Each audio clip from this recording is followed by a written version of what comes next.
يا ترى اللي قدامنا دلوقتي ده يبقى بغل طيب ولا وحش صامت وساكت؟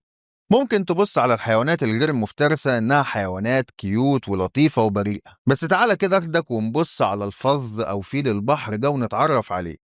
الحيوان ده يبقى حيوان بطيء وتخين وتقيل وبيتحرك على الأرض بالعافية، شكله مش وش دم ولا افتراس وتحسه بيضحك على طول. وشه مسطح وأنيابه حادة وطويلة وجسمه ضخم مليان بالدهون اللي تعلي الكوليسترول وتوصله للسما.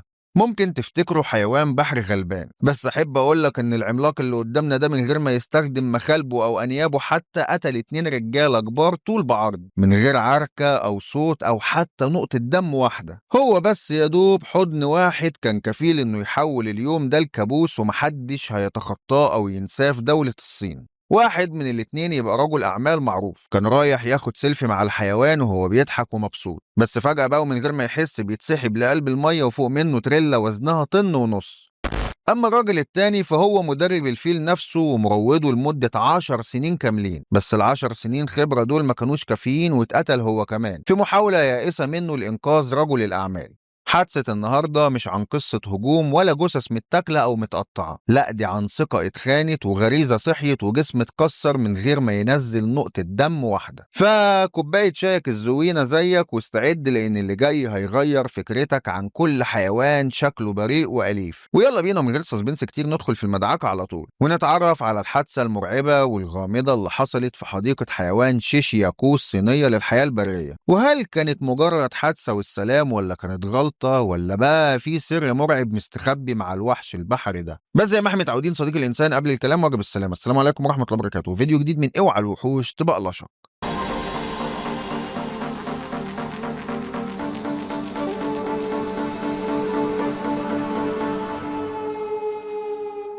يوم 6 يوليو سنة 2016. اليوم ده كان يوم عادي جدا وجميل في حديقة حيوان شيشياكو للحياة البرية الموجودة في مقاطعة شان دونغ شمال شرق الصين. الحديقة دي مشهورة بالحيوانات الغريبة اللي جواها واللي ممكن تشوفها وتتفاعل معاها كمان.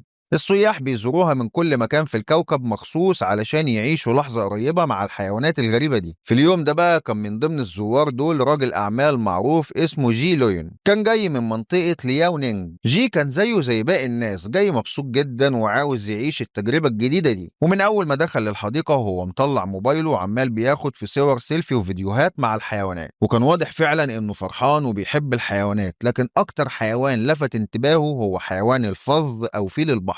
حيوان حجمه قد عموما انا مش لاقي حاجه قده. وزن البغل اللي قدامنا ده بيوصل لاكتر من 1700 كيلو جرام وطوله اكتر من 3 متر، يعني ما شاء الله فيل بجد. وبالرغم من ضخامته الا ان كل الناس بتحبه وشايفينه طيب وبيتحرك بالعافيه وشكله مش عدواني ابدا. واكتر شخص كان قريب من الفيل ده هو مدربه دوان، المدرب اللي بيراعيه وبيروضه لاكتر من 10 سنين. دوان أو دوان فاهم المخلوق ده كويس قوي وحافظه وأكله ولعب معاه وفي بينهم ثقة متبادلة، أو ده بقى اللي كلنا كنا فاكرينه زي دوان بالظبط، لأن حتى خبرة 10 سنين ما كانتش كافية إنها تمنع اللي هيحصل دلوقتي حالا.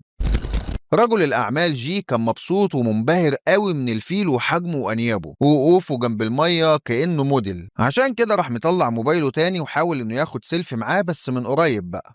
جي وقف جنب الفيل وظبط الزاوية علشان يطلع نفسه معاه في الصورة، بس المسكين ما كانش يعرف إنه بكده بيحفر قبره بإيديه وإن دي آخر حاجة هيعملها في حياته كلها.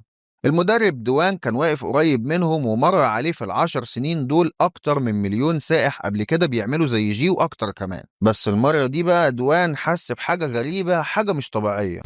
دوان لاحظ إن الفيل كان مركز جدا مع جي ومثبت عيونه عليه وبدأ يهز في شنبه ويرعشه، ودي كلها حركات تحفيزية وتحذيرية قبل بداية الهجوم مباشرة. بس كل الحركات دي الناس العادية كانوا شايفينها هدوء ولعب وعمالين بيضحكوا عليها. دوان بقى اللي قضى عمره مع الفيل شاف العلامات دي وللأسف قعد لحظة متردد وبيفكر وعمال بيقول لنفسه يا ترى أتدخل ولا لأ. بس قبل ما ياخد القرار الصح كان الفيل سبقه بلحظة واتحرك. اللحظة دي اتحولت لرعب حقيقي، صوت وصورة. الفيل زي ما قلنا ضخم جدا وزنه أكتر من طن ونص، بس لما بينزل المية بيبقى رشيق وعامل زي الورقة وبيعوم بسرعة جدا. الفيل بقى في اللحظة دي لا مؤاخذة نط على رجل الأعمال جي وطير له الموبايل وراح سحبه معاه زي البقرة ومنزله في قلب المية وهو فوق منه. الناس بدأت تصرخ وتصوت من اللي شايفينه بعيونهم دلوقتي، والمدرب دوان طلع يجري بسرعة. المدرب في البداية مسك عصاية طويلة من الخيزران ومدها لجي علشان يمسك فيها، لكن جي في الوقت ده كان الفيل واخده في حضنه جامد جدا وماسكه بقوة كأنه حبيبته وعمال بيغرقه، يعني العصاية ما كانتش هتنفعه. عشان كده المدرب خد قرار انفعالي هيغير حياته للأبد، وهو إنه بينط للمية في محاولة يائسة منه لإنقاذ جي. المدرب الطيب كان فاكر إنه لما ينزل للمية والفيل يشوفه ده هيخليه يهدى ويسيب جي، لكن اللي حصل كان عكس كده تماما. الفيل حس بالتهديد من دوان هو كمان وبدأ يهاجمه وخده في حضنه الميت بعد ما اتأكد من موت جي.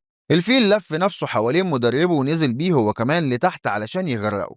الفظ أو فيل البحر مش زي الحيوانات المفترسة، يعني مش هتلاقي عض ولا خدوش، بس بالحجم والقوة هيقدر يخنقك ويخليك مش قادر تاخد نفسك، وهيخلص عليك بالغرق تحت المية واحدة واحدة.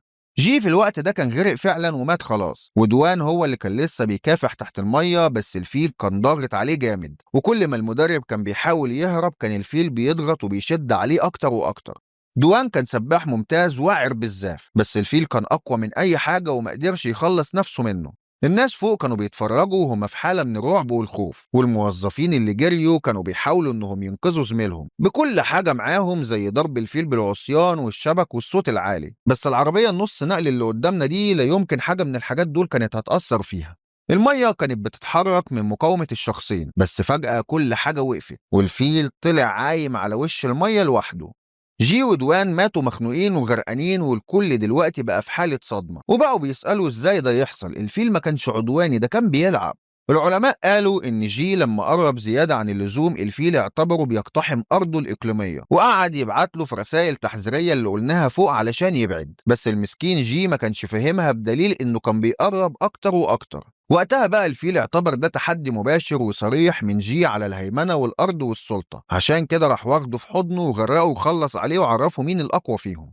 ولما دوان نزل للمية الفيل اعتبر ده كمان تهديد وتحدي، لأنه ما بقاش شايف مدربه، هو بقى شايفه شخص عادي نزل لقلب أرضه في وقت صراع إقليمي، عشان كده راح مغرقه هو كمان وقتله. الخبر انتشر بسرعة والناس قالوا فين الحماية يا جدعان، وازاي الحديقة دي بتسمح للزوار انهم يقربوا بالشكل ده من حيوان بالحجم ده. وطبعا رفعوا قضية على إدارة الحديقة وكسبوها، والمحكمة حكمت بتعويض 130 ألف دولار تمن الروحين اللي ماتوا. والغريب بقى ان الحديقة لحد وقت تسجيل الحلقة دي لسه شغالة، والأغرب والأرعب ان الفيل لسه موجود هناك وفي الخدمة، يعني لو رحت للحديقة هتشوفه قصادك عادي جدا. والمعلومة المهمة واللي أحب إن كلكم تعرفوها وتخلوها قدامكم كده دايما على طول، هي إن الحيوانات حتى لو كانت في الأسر ومهما كان شكلها جميل ولطيف هتفضل غير متوقعة، لأن الغريزة بتطلع فجأة واللحظة الحلوة في نفس اللحظة بتتحول لكارثة. وبكده يكون خلص فيديو النهاردة من اوعى الوحوش تبقلشك.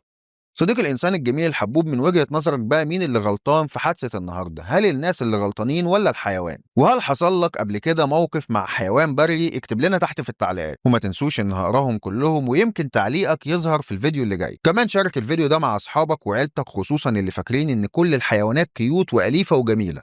ومش عاوزك تفوت الحلقات الجاية لأنها إن شاء الله وبكل تأكيد هتكون أغرب وأرعب. والسلام عليكم ورحمة الله وبركاته.